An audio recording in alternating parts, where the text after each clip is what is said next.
کابل کے ایک پروفیسر کی کہانی، ان کی اپنی زبانی، پشتو سے ترجمہ۔ میرے پاس پڑھنے کے لیے پیسے نہیں تھے، اس لیے زمین فروخت کر کے پڑھائی کی اور فوراً سے PhD کر لی۔ واپس کابل آیا تو سوچ رہا تھا کہ اتنا سارا پڑھ لیا ہے، اب تو صدر کے بعد سب سے بڑی کرسی مجھے ملے گی۔ کافی عرصے تک نوکری کے لیے دفتروں کی خاک چھانی، لیکن کہیں نوکری نہ ملی۔ اب گھر چلانے کے لیے کچھ تو کرنا تھا، اس لیے ایک کار سروس اسٹیشن کھول لیا۔ رشتہ داروں نے خوب مذاق اڑایا، مگر میں اپنے آپ کو اور گھر والوں کو تسلی دیتا رہا کہ سب بہتر ہو جائے گا۔ سروس اسٹیشن بہت خستہ حالت میں تھا، اس لیے میں نے شیشوں کے بجائے پلاسٹک کا سہارا لیا۔ کابل کی یخ بستہ اور تیز و تند ہوائیں آئے روز پلاسٹک اڑا لے جاتی اور مجھے ہر روز نئے پلاسٹک خریدنے پڑتے۔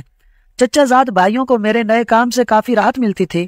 آئے روز خوبصورت کاریں لاتے تھے اور مجھ سے دھلاتے تھے۔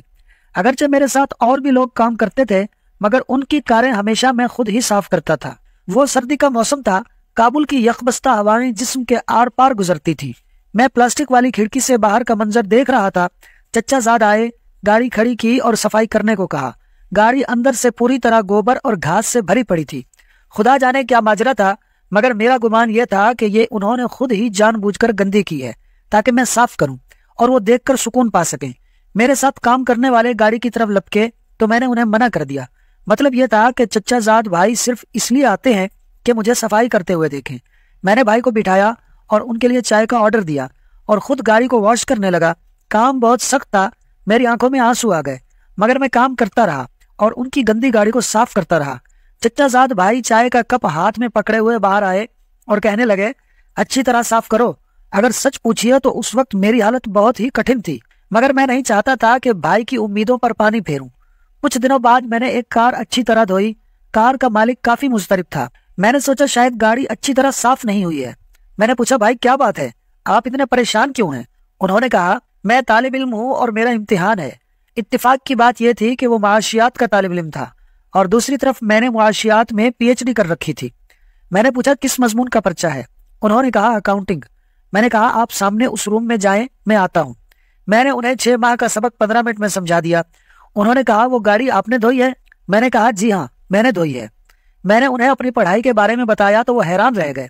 اب وہ اصرار کرنے لگے کہ آپ کو میرے ساتھ چلنا ہوگا۔ ہماری یونیورسٹی کے وائس چانسلر میرے دوست ہیں، میں ان سے بات کرتا ہوں، وہ آپ کو ضرور نوکری دیں گے۔ میں ان کے ساتھ چلنے لگا تو انہوں نے میرے میلے کچیلے کپڑے دیکھ کر استفسار کیا، کوئی اور کپڑے نہیں ہے آپ کے پاس؟ میں نے کہا، میرے پاس اور کپڑے نہیں ہیں، مجھے پتا ہے مجھے نوکری نہیں ملے گی، یہ تو بس آپ اصرار کر رہے ہیں اس لیے جا رہا ہوں۔ کام والے کپڑے زیب تن کیے ہوئے میں وائس چانسلر کے آفس کے ایک کونے میں کھڑا ہو گیا۔ آفس میں قیمتی فرنیچر رکھا ہوا تھا، اس لیے میرا دل نہیں کیا کہ میں اس پر بیٹھوں۔ وائس چانسلر نے میرے حلیے سے مجھے مستری سمجھا۔ اس طالب علم نے میری کہانی انہیں سنائی تو انہوں نے تمسخرانہ نظروں سے مجھے دیکھا۔ جان چھڑانے کی خاطر انہوں نے کہا، تم ڈیمو کلاس کے لیے تیاری کرو، ہم تمہیں کال کریں گے۔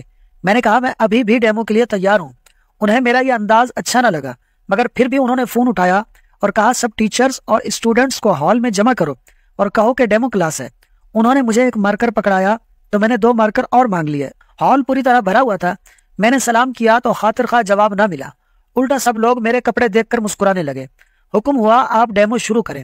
میں نے کہا، کس موضوع پر لیکچر دوں؟ کہا، آپ کی مرضی۔ میں نے معاشیات کے 10 موضوعات بورڈ پر لکھے۔ میری خوبصورت لکھائی بورڈ پر کافی اچھی لگ رہی تھی۔ میں نے کہا، اس میں سے کون سے موضوع پر بات کروں؟ انہوں نے دوسرے نمبر والا ٹاپک چنا۔ میں نے اس موضوع کو مزید کلاسیفائی کیا، جس سے وائٹ بورڈ پر لکھنے کی جگہ ختم ہو گئی۔ پھر ان کی طرف دیکھ کر کہا، اب ان میں سے کون سا موضوع ٹھیک رہے گا؟ اچانک تالیاں بجنے لگی۔ میں نے مڑ کر پیچھے دیکھا تو سب لوگ کھڑے ہو کر تالیاں بجا رہے تھے اور میں ان کے سامنے میلے کچیلے کپڑوں میں کھڑا تھا۔ وائس چانسلر نے کہا، آپ یہ بتائیں کہ کتنی تنخواہ لیں گے؟ یوں مجھے نوکری مل گئی۔ میں نے لگن سے پڑھایا۔ مہینے کے آخر میں مجھے یونیورسٹی سے بیسٹ ٹیچر کے ایوارڈ کے ساتھ اچھی خاصی تنخواہ ملی۔ سب سے زیادہ تنخواہ اس یونیورسٹی میں 50,000 روپے تھی، لیکن مجھے 1,20,000 روپے تنخواہ دی گئی۔ اس کے بعد امریکہ یونیورسٹی، فائنانس منسٹری، بین الاقوامی کانفرنسز اور دنیا کی کئی یونیورسٹیز میں کام کرنے کے مواقع ملے اور یوں میں نے 30 ممالک دیکھ لیے۔ میں آج بھی اپنے چچا زادوں کے ساتھ نیک برتاؤ کرتا ہوں، وہ بھی میرا بہت احترام کرتے ہیں اور نام کے ساتھ صاحب ضرور کہتے ہیں۔ میں خدا سے خوش ہوں۔ زندگی کے سامنے کبھی ہتھیار مت ڈالیں۔ زندگی کے بہت سارے جہت ہیں، ہمیشہ آنے والے کل کے لیے پر امید رہیں۔ کبھی کوئی کام کرتے ہوئے شرمائے نہیں۔ زندگی میں کوئی کام چھوٹا اور بڑا نہیں ہوتا، البتہ کام کے طریقے چھوٹے اور بڑے ضرور ہوتے ہیں۔ اگر کام چھوٹے بڑے ہوتے تو سرکار دو جہاں فخر دو عالم حضرت محمد مصطفیٰ احمد مجتبیٰ صلی اللہ علیہ وسلم کبھی بکریاں نہ چراتے اور خود جھاڑو صفائی نہ فرماتے۔ سبحان اللہ۔ دوستو، ویڈیو اچھی لگی ہو تو لائک اور شیئر کر دیں، اور مزید ایسی دلچسپ اور معلوماتی ویڈیوز کو دیکھنے کے لیے ہمارے اس YouTube چینل فاز سنو کو سبسکرائب کر لیں۔ شکریہ۔